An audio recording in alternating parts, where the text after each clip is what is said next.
പിതാവിൻ്റെയും പുത്രൻ്റെയും പരിശുദ്ധാത്മാവിൻ്റെയും നാമത്തിൽ ആമേൻ.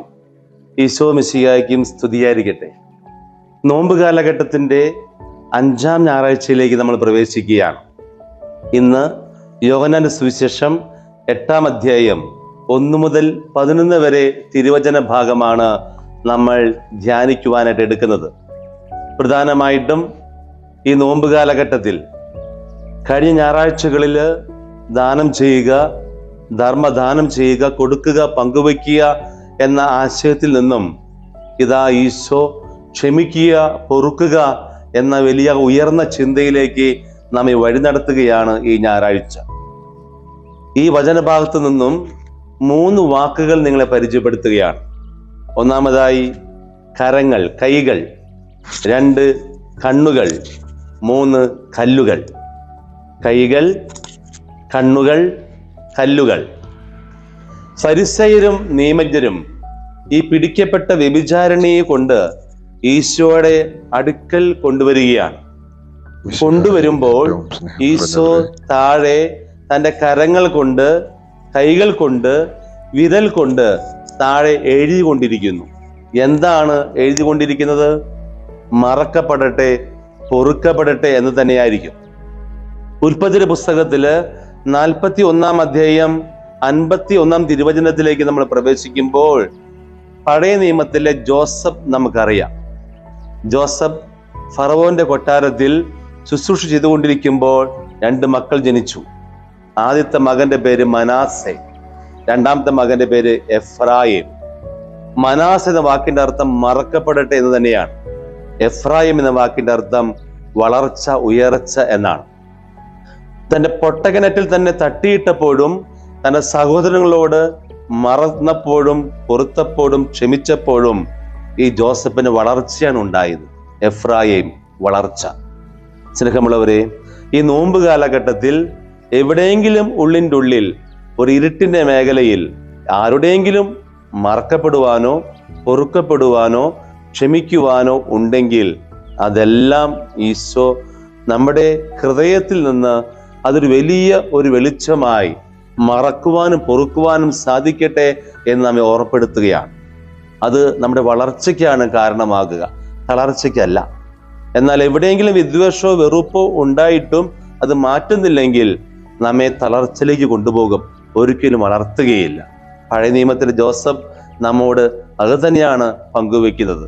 അതുകൊണ്ട് നിന്റെ കരങ്ങൾ ഉയരുമ്പോൾ, നിന്റെ വിരലുകൾ ഉയരുമ്പോൾ, ആ വിരലിൽ നിന്നും കൈകളിൽ നിന്നും ഇങ്ങനെ എഴുതപ്പെടട്ടെ, മറക്കുവാനും പൊറുക്കുവാനും സാധിക്കട്ടെ എന്ന്. 2-ാമത്തെ വാക്കാണ് കണ്ണുകൾ. ഫരിസയരും നിയമജ്ഞരും ഈശോയുടെ അരികിലേക്ക് ഈ സ്ത്രീയെ കൊണ്ടുവന്നപ്പോൾ അവരുടെ കണ്ണുകൾ കുറവുകൾ മാത്രം കാണുന്ന കണ്ണുകളായിരുന്നു. കുറവുകൾ മാത്രം കാണാതെ നിറവുകളെയും നമ്മൾ കാണുവാൻ സാധിക്കണം. അവിടെയാണ് ഈ നോമ്പ് കാലഘട്ടത്തിന്റെ പ്രസക്തി ഉണ്ടാകുന്നത്. അതിന് 2016-17 കാലഘട്ടത്തിൽ നമ്മുടെ പോപ്പ് ഫ്രാൻസിസ് ഒരു കരുണയുടെ വർഷമായിട്ട് പ്രഖ്യാപിച്ചിരുന്നു. അന്നത്തെ ലോഗോ നമ്മുടെ മുൻപിൽ, നമ്മുടെ ഉള്ളിൽ എപ്പോഴും തെളിഞ്ഞു നിൽക്കുന്ന ഒന്നാണ്. ആ ലോഗോയുടെ പ്രത്യേകത ഈശോയുടെ തോളിൽ കിടക്കുന്ന ഒരു കുഞ്ഞാടിന്റെ മുഖം, ആ കുഞ്ഞാടിന്റെ മുഖവും ഈശോയുടെ മുഖവും ചേർത്ത് വെച്ചിരിക്കുന്നു.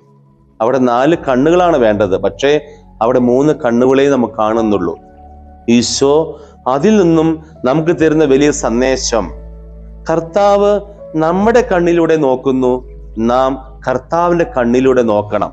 അതാണ് ആ 3 കണ്ണുകളുടെ സന്ദേശമായിട്ട് അന്ന് മാർപ്പാപ്പ പങ്കുവച്ചത്.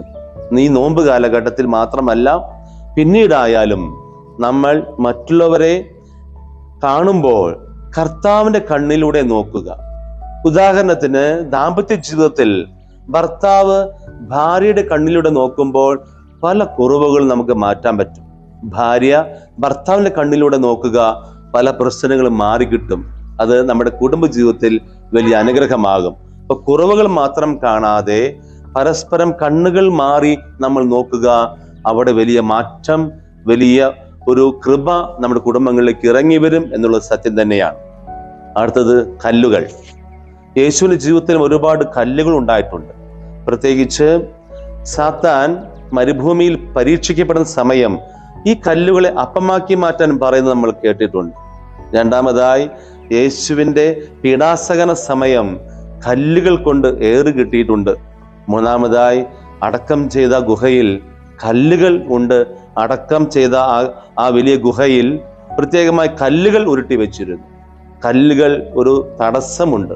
എങ്കിലും ഈശോ നമ്മോട് പറയുന്നു, ഈ കല്ലുകൾ മാറ്റാൻ നമുക്ക് സാധിക്കും. എങ്ങനെ? നമുക്ക് നീങ്ങാം. യോഹന്നാന്റെ സുവിശേഷം 11-ാം അധ്യായം 38-ാം തിരുവചനം, ലാസറിനെ ഉയർപ്പിക്കപ്പെടുന്ന ഭാഗത്തിൽ 3 പ്രധാനപ്പെട്ട കർമ്മമാണ് ഈശോ ചെയ്തത്. കണ്ണുകൾ ഉയർത്തി പ്രാർത്ഥിച്ചു.